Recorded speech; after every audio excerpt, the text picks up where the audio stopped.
Welcome to Creativity in the Startup World, a series of conversations curated by the Trampery for the Aldridge Foundation's Creative World of Work Week. For this session, I'll be speaking to my colleague Adelina Ferreira, who is Head of Venues at the Trampery. Drawing on her experience from the events and hospitality industry, she's as skilled at planning conferences, talks, gigs, meetings and meetups as she is at executing them. For this session, me and Adelina talked about the experience that got her to where she is today, what skills are essential for events professionals, and the most memorable event she's ever created. So without further ado, sit back and enjoy this session with the Head of Venues at the Trampery, Adelina Ferreira.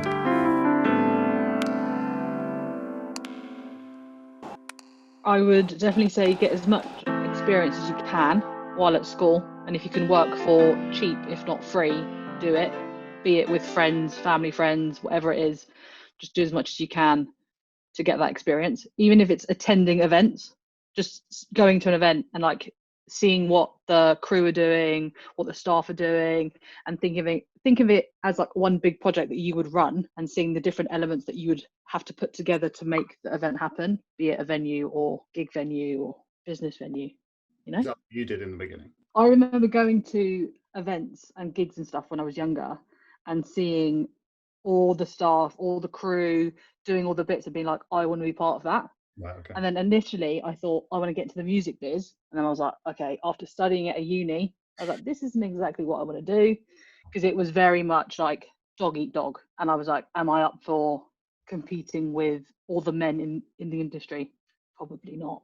But then, like, you know, from me knowing you, like, you're someone who's like incredibly hardworking and like motivated and doesn't seem to have any questions about your own ability. Is that something that you've developed now over time from being inside these roles, whereas in the beginning that just seemed like an impossibility to compete against people like that? I think I was comparing it to the types of guys on my course who were very like hungry for it and would do anything to get to the top. And I was like, if that is a reflection of the industry, I don't want to do it. And definitely working in this industry, you do build a very thick skin. And you just learn along the way who you are, and you become this person within the industry, be it top dog or little dog, whatever it is.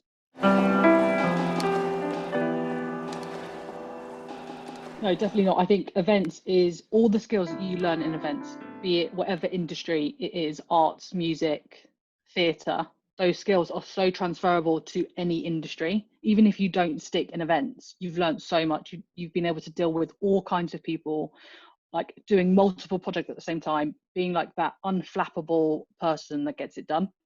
And that in itself is very unique and special in events. And if you can master that, you can literally do probably any job, I would say. So is it just because it's the pressure of the like you just manage so many things that you can just take into any role, basically? It's honestly all of it, yes. So it's dealing with all kinds of clients, the difficult ones, the great ones, and then learning as you go every day. So even if you do music events for the rest of your life, every event will be different, be it from the person or something will go wrong, because something always goes wrong, especially on event day. So it's like being prepared for the worst all the time and having the answer then and there. So that's why you can do anything pretty much. You're indestructible. You cultivated that ability over time. Like, is that something that it was overwhelming at the start, and now it's sure enough it's overwhelming, but you know some things to manage it better? A little bit of learning on the job, but also getting experience in hospitality, I would say, is very important, because it is very client facing, customer facing, and dealing with the worst kinds of people. And that in itself will build your skin for events. Yeah, Or true. any job. Yeah, 100%. And also there is something really special with working in hospitality. Even if you don't want to do it for a career, it's being able to put the face on, even when you're like not in the mood for it, and then getting the job done.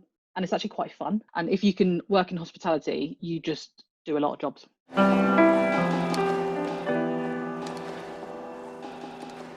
Organization skills is like number one. It's having all your stuff in rows, or ducks in rows, is that what they say? Having your ducks in rows. Being like the king and queen of list making, and getting like ticking off stuff and making sure that you're totally prepared. So organization is like number one. People skills is another that you kind of can't really learn at uni or school. And not taking stuff personally, because you have to be quite unflappable. So no matter what is thrown at you, it's kind of like thinking on the spot and keeping your cool. Yes, obviously. In hindsight, I wish I was that person at school that was organising all sorts of things and like doing extra stuff as teachers and doing the parties and doing whatever kids do at school. So yeah, absolutely doing everything you can in terms of organising local stuff, community stuff, student stuff, asking your teachers what you can do, even if it's helping with like a fair that's being put on, just anything that you can do that teachers are organising to build those skills of organisational skills.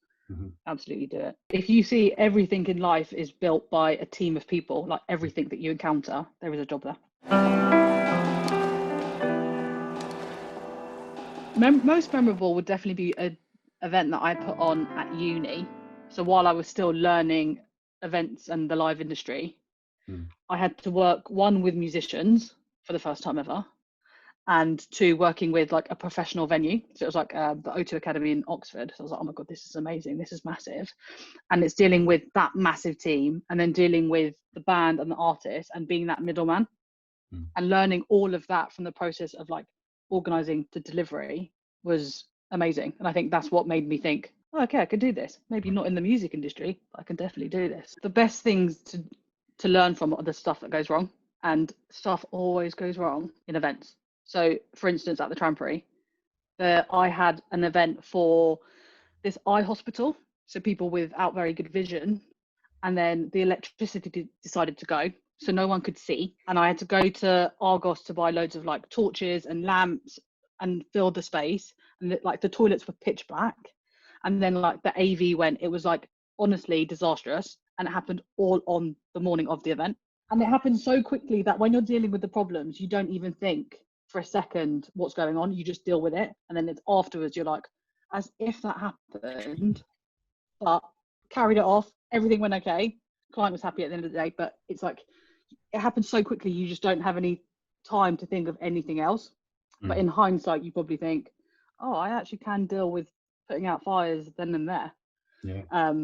But yeah, it can be quite stressful. I think it's true though, like with events, like especially when if you've ever done like club nights, or you've ever done these things and it just doesn't go well, it's that more than any other industry, it's one where like that ability to just get your head down and like just deal with it, like is different. Like other ways, when things go wrong, you might have multiple meetings about how to fix it, or you can plan how to fix problems. When it's happening right there now, you don't have time. It's just like quick problem solve. What can we do? Let's go. Like no time to mess. It is also one of the best things about the events industry. It's like, I love it. I thrive off of stuff like that. And I know it's weird to say, to be like, I want stuff to go wrong.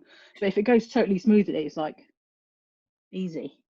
You kind of want stuff to like, you want fires to put out.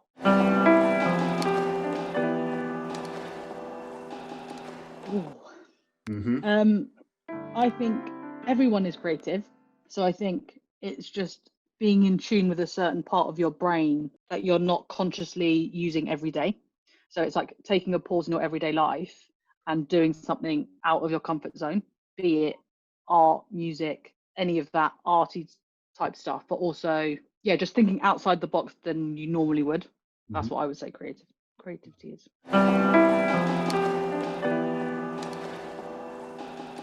I think everyone is creative. They might not think it, because I definitely don't think I'm creative. But when I say that to people, they're like, you absolutely are. But I'm just like, no, but I'm not.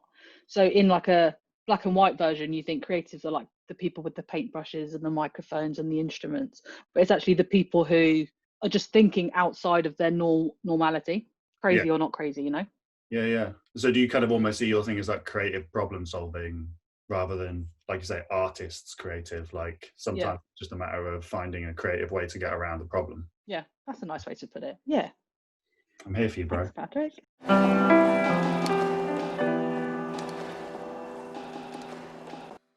So I think I take a lot of my personal interest into work when I have to think. So say I'm planning a party for the members, it'll be something I read in like a fashion magazine or on Twitter or some sort of article that I read and I was just like, oh, that sounds amazing. Or going further into like history and something I'm just like, God, that was so cool in the 70s, and then replicating that for a party. You could see anything on Instagram, on Twitter, on TikTok if you're cool, and be like, that is so cool, and then you adapt it and use that in any way that you can. So for instance, I saw an art installation of all those clouds. I can't remember the artist. And then I was like, that's so cool. How can I do that with like no money and no budget for a party and then it's adapting from there, and like you bounce off ideas off people who are more creative than you. So I have the task of throwing a party for 200 people, and I have this amount of money. Thinking logistically what needs to happen. So there needs to be music, there needs to be food, there needs to be drink. You need to get people there. What do people want to do? What will they enjoy? So it's looking at the audience, seeing what would make them happy, what would make them stay, and then building on that. And then all the fun stuff like the decorations and what music and what food comes after. So it's like building a picture. Just a question that's come to my mind, but do you have to love events to work in events? Like, can you be like a pure creative person who loves to create these worlds, but then you're like, hand it over, that's kind of me out? Or do you need to adore going to gigs and going to art events, and do you need to be immersed in that world to be a part of it, or can you just be outside creative? I definitely think you should want to love it, because if you love it outside of work, you're going to love doing it for your job. And who doesn't love experiences and events? Everything's an event. Life's an event, Patrick.